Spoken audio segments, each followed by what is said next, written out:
नमस्कार दोस्तों, आज हम प्रकाश और उसकी परिघटनाओं से संबंधित विभिन्न परीक्षाओं में आए हुए महत्वपूर्ण प्रश्नों के बारे में जानेंगे, जिसमें पहला प्रश्न है पूर्ण आंतरिक परावर्तन का उदाहरण है।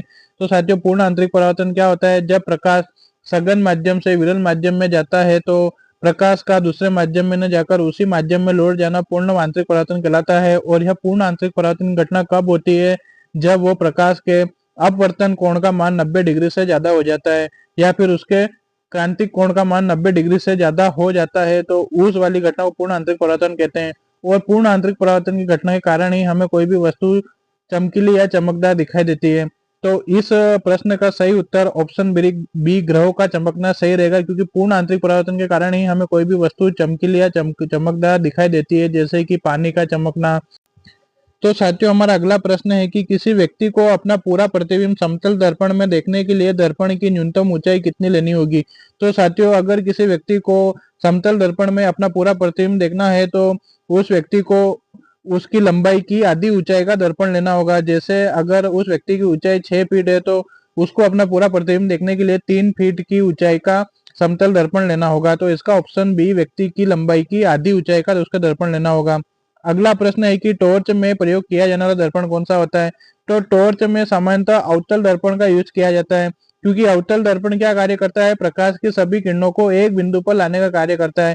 इसलिए अवतल दर्पण को हम अभिसारी दर्पण भी कहते हैं, और टॉर्च भी अवतल दर्पण के द्वारा ही कार्य करता है। हमारा अगला प्रश्न है कि एक व्यक्ति सामने लगे दर्पण में अपना सिर, बड़ा शरीर का मध्य भाग, समान आकार का व छोटे पैर देखता है, तो इस दर्पण में ऊपर से नीचे लगे सभी दर्पणों का क्रम क्या होगा?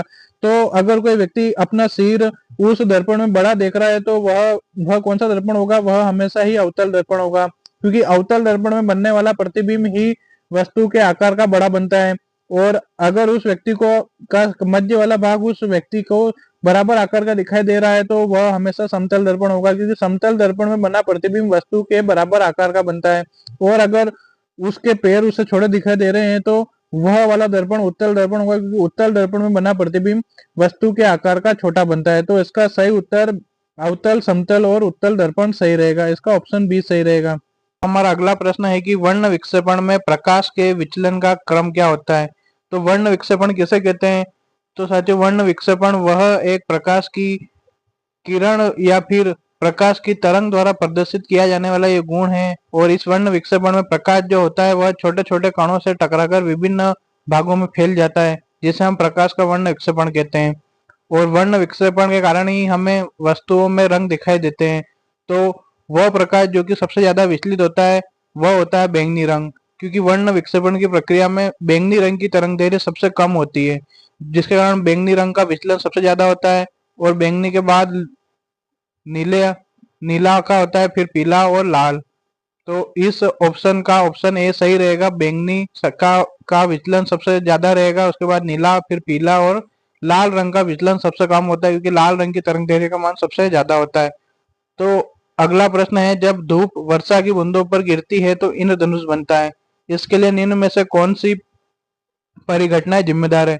तो साथियों, इंद्रधनुष बनना प्रकाश के वर्ण विक्षेपण का उदाहरण होता है। लेकिन जब इंद्रधनुष बनता है तो उस इंद्रधनुष में जल की बूंदों में बहुत सारी परिघटना होती है, जिसमें पहली घटना अपवर्तन की होती है, फिर उसमें पूर्ण आंतरिक परावर्तन भी होता है तथा वर्ण विक्षेपण भी होता है, और प्रक्षेपण की घटना भी होती है। तो इसमें पहली घटना परिक्षेपण या फिर प्रकाश का विक्षेपण भी होता है, अपवर्तन भी होता है और पूर्ण आंतरिक परावर्तन। यह तीनों घटना ही इंद्रधनुष के बनने के दौरान होती है। तो इसका उत्तर ए 1, 2 और 3 तीनों सही रहेंगे। ऑप्शन ड या डी इसमें सही रहेगा। अगला प्रश्न है, अबिंदुकता का दोष दूर करने के लिए निम्नलिखित में से किस लेंस का प्रयोग किया जाता है?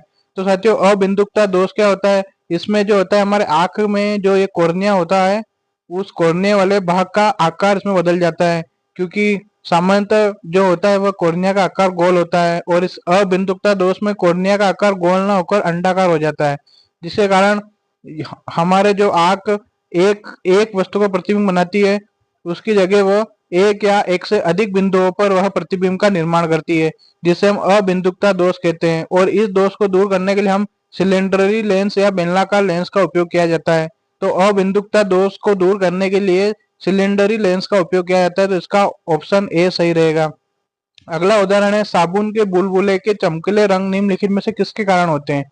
तो साथियों, साबुन के जो बुलबुले होते हैं उनमें जब वो प्रकाश की किरण गिरती है तो वह आपको चमकीले दिखाई देते हैं, या फिर उन साबुन के बुलबुलों में आपको इंद्रधनुष बनते हुए दिखाई देती है। तो वह किसका उदाहरण है? तो वह प्रकाश के व्यतिकरण का उदाहरण है, क्योंकि जब दो समान आवृत्ति की तरंगें आपस में मिलती है तो उससे जो नई तरंग बनती है उसमें उस तरंग का आवृत्ति का मान भी बढ़ जाता है, जिसके कारण वह साबुन के बुलबुले हमें चमकीले रंग के दिखाई देती है। तो इसका ऑप्शन ए व्यतिकरण सही रहेगा। अगला प्रश्न है, परावर्तन का नियम आपतन कोण परावर्तन कोण के बराबर होता है। यह परावर्तन का दूसरा नियम है साथियों, जो क्या कहता है कि आपतन कोण का मान परावर्तन कोण के मान के हमेशा बराबर होता है, और प्रकाश की एक किरण के लिए परावर्तन के लिए सही है। मतलब यह नियम किन किन दर्पण के लिए लागू होता है? तो यह परावर्तन के नियम सभी सभी दर्पणों के लिए लागू होता है, भले ही वह दर्पण कौन सा भी हो, समतल दर्पण हो, उत्तल दर्पण हो या फिर अवतल दर्पण हो। तीनों के तीनों दर्पण में परावर्तन के दोनों नियम लागू होते हैं। पहला नियम तो क्या कहता है कि आपतित किरण, परावर्तित किरण तथा अभिलंब तीनों एक ही तल में होना चाहिए, और दूसरा नियम कहता है कि आपतन कोण का मान परावर्तन कोण के बराबर होना चाहिए। तो यह तीनों नियम समतल दर्पण, अवतल दर्पण और उत्तल सतह तीनों के लिए लागू होंगे, तो इसमें ऑप्शन डी ये सभी सही रहेगा। अगला प्रश्न है, एक व्यक्ति की लंबाई 6 फीट है, उसे अपना पूरा प्रतिबिंब उस दर्पण में देखने के लिए उस दर्पण की न्यूनतम ऊंचाई क्या चाहिए? तो मैंने आपको साथियों पहले ही बता दिया है कि आपको अगर उस दर्पण में अपना सिर से लेकर पैर तक का प्रतिबिंब देखना है तो हमें हमेशा ही उस दर्पण की आधी ऊंचाई का दर्पण लेना जरूरी होगा, तभी हम उस दर्पण में अपनी पूरी ऊंचाई देख पाएंगे। तो इसमें हमें व्यक्ति की ऊंचाई पहले से 6 फीट दी हुई है, तो हमें उस 6 फीट के व्यक्ति को दर्पण में पूरा देखने के लिए हमें कम से कम 3 फीट का तो न्यूनतम दर्पण की ऊंचाई चाहिए ही चाहिए। तो इसका ऑप्शन डी 3 फीट सही रहेगा। अगला प्रश्न है कि प्रकाश की एक किरण परावर्ती समतल सतह के साथ 56 डिग्री के कोण पर आपतित होती है, तो परावर्तन कोण का मान क्या होगा? इसमें आपको जो ये परावर्तित किरण जो है वो समतल के साथ 56 डिग्री का कोण बनाती है। तो समतल और अभिलंब के मध्य कोण होता है साथियों पूरा 90 डिग्री का, जिसमें से परावर्तित किरण और समतल के मध्य बन रहा है 56 डिग्री का कोण बन रहा है, जिससे अभिलंब और परावर्तित किरण के मध्य बनने वाला कोण 90 माइनस 56 हो जाएगा, जो कि 34 डिग्री हो जाएगा, है ना। तो फिर इस प्रश्न में परावर्तन कोण का मान 34 डिग्री हो जाएगा। अगला प्रश्न है कि किस रंग के प्रकाश की चाल कांच में न्यूनतम होती है? तो साथियों, सबसे कम प्रकाश की चाल होती है बैंगनी रंग की, क्योंकि बैंगनी रंग का विचलन मान सबसे ज्यादा होता है और इसकी तरंगदैर्घ्य का मान भी सबसे कम होता है, जिससे कि इसकी प्रकाश में चाल भी क्या होती है? कम होती है। अगला प्रश्न है, अगर आप एक समतल दर्पण के सामने अपने बाएं कान को दाएं से छुओगे तो दर्पण में ऐसा दिखेगा जैसे। तो साथियों, समतल दर्पण का एक गुण होता है कि समतल दर्पण में बनने वाले प्रतिबिंब हमेशा ही कैसे बनते हैं? तो समतल दर्पण में बनने वाले प्रतिबिंब हमेशा ही सीधे बनते हैं, आभासी बनते हैं और वस्तु के बराबर आकार के होते हैं, और पार्श्व प्रतिलोम होता है उनमें। कौन सा प्रतिलोम? पार्श्व प्रतिलोम। अब पार्श्व प्रतिलोम क्या होता है साथियों? पार्श्व प्रतिलोम दर्पण या फिर समतल दर्पण का वह गुण है जिसमें आप अगर समतल दर्पण के सामने खड़े रहोगे तो आपको दाई वस्तु समतल दर्पण के अंदर बाई ओर दिखेगी, तथा आपकी बाई वस्तु समतल दर्पण के अंदर दाई ओर दिखेगी। तो यह प्रश्न क्या पूछ रहा है कि आप अगर बाएं कान को दाएं हाथ से छुओगे तो आपको समतल दर्पण के अंदर बाया कान दाई तरफ दिखेगा तथा दाया हाथ बाई तरफ दिखेगा। तो आपको समतल दर्पण के अंदर दिखेगा कि आप दाएं कान को बाएं हाथ से छू रहे हो। तो इसका ऑप्शन डी सही रहेगा। अगला प्रश्न है, नेत्र लेंस एक अपारदर्शी झिल्ली बन गई है। आपके नेत्र पर जो लेंस होता है उस पर अगर एक अपारदर्शी झिल्ली बन जाती है जो कि दृष्टि पर प्रतिकूल प्रभाव डालती है, मतलब कि आपकी दृष्टि को वह धुंधला बना देती है, तो इस नेत्र दोष को क्या कहते हैं? तो साथियों, इस नेत्र दोष को मोतियाबिंद दोष कहते हैं। कौन सा दोष? मोतियाबिंद। क्योंकि इस दोष में क्या होता है कि आपके नेत्र का जो वो होता है गोलक, उस पर मोतिया जड़ जाता है। क्या जड़ जाता है? मोतिया जड़ जाता है, या फिर उस नेत्र गोलक के ऊपर या लेंस के ऊपर आपकी एक अपारदर्शी झिल्ली बन जाती है, जिससे कि आपको पर्याप्त दूरी पर दिखाई नहीं देता है, या फिर आपको धुंधला दिखाई देने लग जाता है, जिसको आप मोतियाबिंद दोष कहते हैं। और इस दोष का कोई भी कोई भी निवारण के लिए चश्मा नहीं लगता है, सिर्फ और सिर्फ इस दोष को आप शल्य क्रिया द्वारा हटा सकते हो, या फिर इसका 100% इलाज आप शल्य क्रिया द्वारा कर सकते हो। अगला प्रश्न है, निम्नलिखित में से एक आभासी प्रतिबिंब बनता है और जो हमेशा बिंब से छोटा होता है।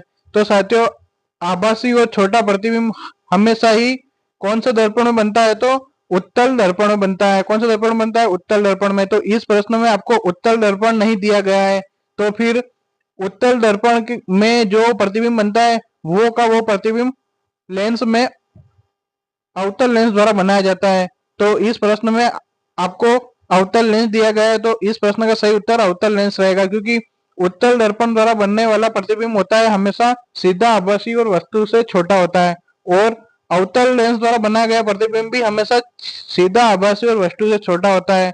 तो इस प्रश्न का सही उत्तर अवतल लेंस रहेगा। तो साथियों, अगला प्रश्न है, जब हम समतल दर्पण में देखते हैं तो हमें चेहरे का प्रतिबिंब दिखाई पड़ता है। तो आप कोई भी दर्पण हो गया, भले वो समतल दर्पण हो, उत्तल दर्पण हो या फिर अवतल दर्पण हो, वह सारे के सारे दर्पण प्रकाश के परावर्तन के सिद्धांत पर ही कार्य करेंगे। जब तक कि प्रकाश उस कांच से टकराकर आपकी आंखों तक नहीं पहुंचेगा, तब तक आप उस कांच में वस्तु को नहीं देख पाओगे। तो सभी के सभी दर्पण प्रकाश के परावर्तन के सिद्धांत पर कार्य करते हैं। अगला प्रश्न है, उत्तल दर्पण द्वारा किसी वस्तु का बना प्रतिबिंब कैसा बनता है? तो साथियों, मैंने अभी बताया आपको, उत्तल दर्पण द्वारा बना प्रतिबिंब हमेशा सीधा, आभासी और वस्तु से छोटा होता है। कैसा होता है? सीधा, आभासी और वस्तु से छोटा होता है। तो इसका ऑप्शन डी, आभासी तथा वस्तु से छोटा, सही रहेगा। तो साथियों, हमारा अगला प्रश्न, हीरे के चमकने का प्रमुख कारण क्या है? तो मैंने आपको सबसे पहला प्रश्न बताया था कि अगर किसी भी वस्तु में आपको चमक का गुण दे तो वह हमेशा ही प्रकाश के पूर्ण आंतरिक परावर्तन का उदाहरण रहेगा। तो हीरे का चमकना प्रकाश के पूर्ण आंतरिक परावर्तन का उदाहरण है, ऑप्शन सी सही रहेगा। अगला प्रश्न है, प्रकाश की अधिकतम गति किस माध्यम में होती है?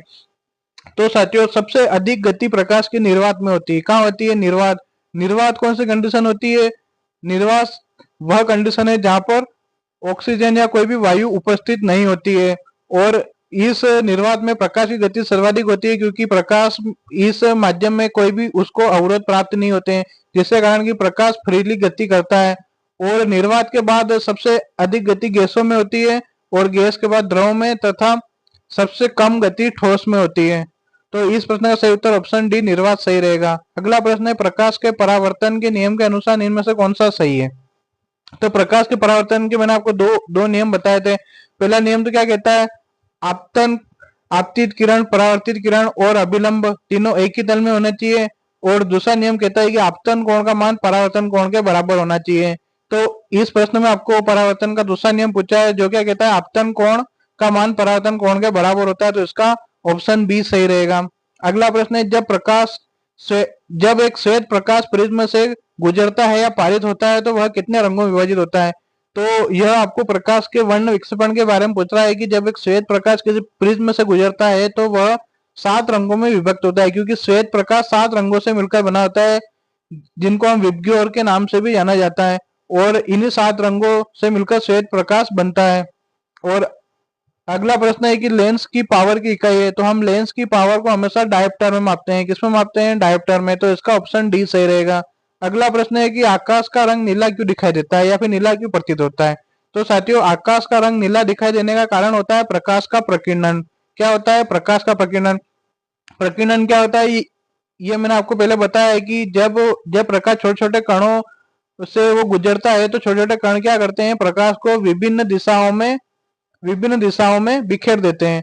तो प्रकाश का यह गुण ही प्रकाश का प्रकीर्णन कहलाता है कि प्रकाश छोटे छोटे कणों से टकराकर विभिन्न दिशाओं में बिखर जाता है, जिससे हमें वस्तुओं के रंग दिखाई देते हैं। जैसे कि हमें आकाश का रंग नीला दिखाई देता है, और सूर्योदय के समय सूर्य का रंग लाल दिखाई देना, यह भी प्रकाश के प्रकीर्णन का उदाहरण है। अगला प्रश्न है, जब प्रकाश एक माध्यम से दूसरे माध्यम में प्रवेश करता है तो प्रकाश किरण के मुड़ने की प्रक्रिया को क्या कहा जाता है? तो साथियों, यह प्रकाश का अपवर्तन कहलाता है। क्या कहलाता है? अपवर्तन। जब प्रकाश एक माध्यम से दूसरे माध्यम में जाता है तब वह प्रकाश सीधा न जाकर अपने मार्ग से विचलित हो जाता है, और प्रकाश का अपने मार्ग से विचलन होना ही प्रकाश का अपवर्तन कहलाता है। तो साथियों, अगला प्रश्न है, यदि प्रकाश के पथ में रखी अपारदर्शी वस्तु अत्यंत छोटी हो तो प्रकाश इनके किनारों पर मुड़ने की प्रवृत्ति दर्शाता है, तो इस प्रभाव को क्या कहते हैं? तो साथियों, प्रकाश का किसी भी सूक्ष्म सतह से टकराकर मुड़ने की घटना को प्रकाश का विवर्तन कहते हैं। क्या कहते हैं? विवर्तन। जब प्रकाश किसी सतह से टकराता है या फिर किसी भी छोटे छिद्र से गुजरता है, तो प्रकाश विभिन्न विभिन्न दिशाओं में बिखेर जाता है या फिर उस दिशा से थोड़ा सा मुड़ जाता है, तो फिर प्रकाश के मुड़ने की इस परिघटना को प्रकाश का विवर्तन कहते हैं। तो इसका ऑप्शन बी सही रहेगा। अगला प्रश्न है, नेत्रदान में नेत्र के किस भाग का उपयोग किया जाता है? तो साथियों, जब कोई व्यक्ति नेत्रदान करता है तो नेत्रदान के दौरान व्यक्ति के पूरे पूरे आंख का दान नहीं किया जाता है, सिर्फ आंख के कॉर्निया वाले भाग का दान किया जाता है। तो इसका ऑप्शन बी कॉर्निया सही रहेगा। अगला प्रश्न है, संचार में प्रयुक्त होने वाला फाइबर या ऑप्टिकल फाइबर किस सिद्धांत पर कार्य करता है? तो साथियों, आपने ऑप्टिकल फाइबर देखे ही होंगे, जैसे वाईफाई के तारों वगैरह में यूज करते हैं, जो कि प्रकाश के पूर्ण आंतरिक परावर्तन के सिद्धांत पर कार्य करते हैं। किस सिद्धांत पर? प्रकाश के पूर्ण आंतरिक परावर्तन सिद्धांत पर कार्य करते हैं, जो कि संचार को पूर्ण आंतरिक परावर्तन के द्वारा आगे पहुंचाते हैं। तो इसका ऑप्शन डी सही रहेगा। अगला प्रश्न है कि चंद्रमा की सतह पर एक पर्यवेक्षक को दिन के समय आकाश कैसा दिखाई देगा? तो आप सबको पता है कि साथियों, चंद्रमा पर वायुमंडल की उपस्थिति नहीं है, जिसके कारण एक पर्यवेक्षक वहां पर अगर दिन के समय भी जाएगा तो वहां पर उसको हमेशा ही काला रंग ही दिखाई देगा, क्योंकि वहां पर प्रकाश के परावर्तन की घटना नहीं होती है, जिसके कारण व्यक्ति को कोई भी वस्तु स्पष्ट रूप से रंगों में नहीं दिखाई देती है और ना ही वहां पर प्रकाश के प्रकीर्णन की घटना होती है। ठीक है, तो उस पर्यवेक्षक को दिन के समय भी वहां का कलर हमेशा काला ही दिखाई देगा। तो इसका ऑप्शन ए सही रहेगा। अगला प्रश्न है, सघन से विरल माध्यम में गमन करने वाली प्रकाश की एक किरण के लिए आपतन कोण क्रांतिक कोण के बराबर होगा तब अपवर्तन कोण होता है। तो साथियों, ये क्या पूछ रहा है कि आपतन कोण और अपवर्तन कोण का मान बराबर कब होता है? तो आपतन कोण और अपवर्तन कोण का मान बराबर तब होगा जब जो वो अपवर्तित कोण है या फिर अपवर्तित किरण द्वारा जो ये बनाया गया अपवर्तन कोण का मान कितना हो जाए? 90 डिग्री हो जाए। कितना हो जाए? 90 डिग्री। जब अपवर्तन कोण का मान 90 डिग्री हो जाता है तो उस कोण को हम क्रांतिक कोण कहते हैं। क्या कहते हैं? क्रांतिक कोण। तो और इस स्थिति में आपतन कोण और अपवर्तन कोण दोनों का मान बराबर रहता है, और जब अगर अपवर्तन कोण का मान या फिर क्रांतिक कोण का मान 90 से ज्यादा हो जाता है तो उस स्थिति में पूर्ण आंतरिक परावर्तन की घटना होती है। तो इसका ऑप्शन डी 90 डिग्री सही रहेगा। 90 डिग्री के लिए आपतन कोण और अपवर्तन कोण का मान बराबर होता है। अगला प्रश्न देखिए साथियों कि मानव नेत्र का वो भाग जो नेत्र के अभिसारी लेंस के लिए फोकस का कार्य करता है कहलाता है। तो साथियों, मानव नेत्र में जो वो प्रतिबिंब बनता है वो हमेशा रेटिना पर बनता है। कहाँ बनता है? रेटिना पर। तो इसका ऑप्शन डी सही रहेगा।